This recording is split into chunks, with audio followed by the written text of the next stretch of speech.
Hey, what's up guys? It is your girl, Coach LeighAnn, down here at AM Fitness in Plainville, bringing you another sneak peek into our upcoming training phase.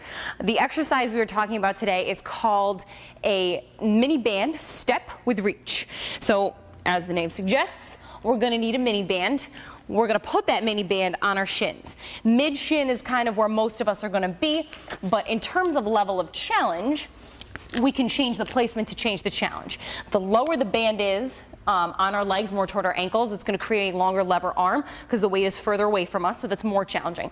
The closer it is toward our knees, the less challenging it's going to be because it's a shorter lever arm, so it just means it's a little bit less heavy essentially when we go to step. And of course, the mini band itself is going to change the level of difficulty. So green is your easiest, you got blue and you got black. So from here, we're going to start with our feet about hip width or so apart, and we're going to go from hip width to shoulder width. Keep the knees right on top of the toes the whole time. So I'm sitting in my good athletic stance, like I'm not, in a squat, but I'm sitting.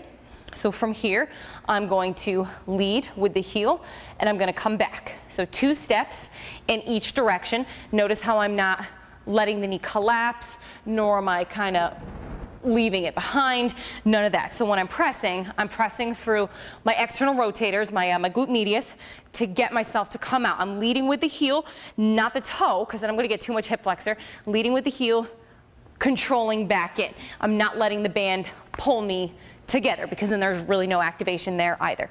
So I'm stable on this leg as I pull the foot back in. When I step, again stable, push, control, push, control. So this is the stepping portion.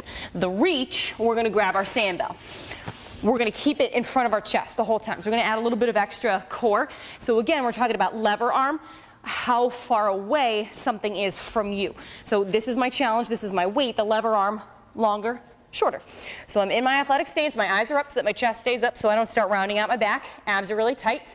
So as I step out, I'm going to reach the bag in front of me.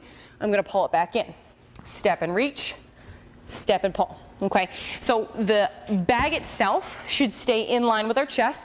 The elbows should stay below the shoulders so that we're in this kind of pressing position. If I'm letting the elbows come up, that I'm letting the shoulders come up into my neck. I want to stay locked in nice and tight. Challenge for the sandbell also. So heavier we go on the weight there, the more challenging it's going to be. Easier we can go a little bit lighter. Most of us are going to use the sandbells. If we're like killing it, maybe your coach will tell you to grab a sandbag, but kind of wait for somebody to tell you do that initially before we overload ourselves.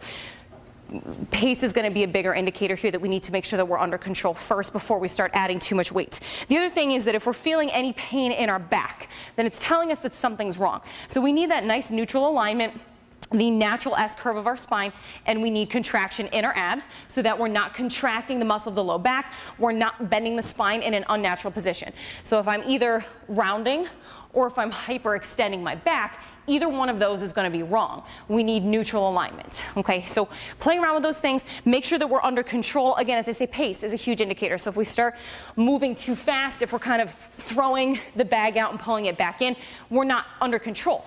When I'm under control and I'm pressing and I'm pulling, then I'm using the right muscles. When I'm moving too fast and I'm using momentum, I didn't activate my core, I didn't activate my glutes, and I let momentum take over, and I let whatever muscle group was easiest to access take over.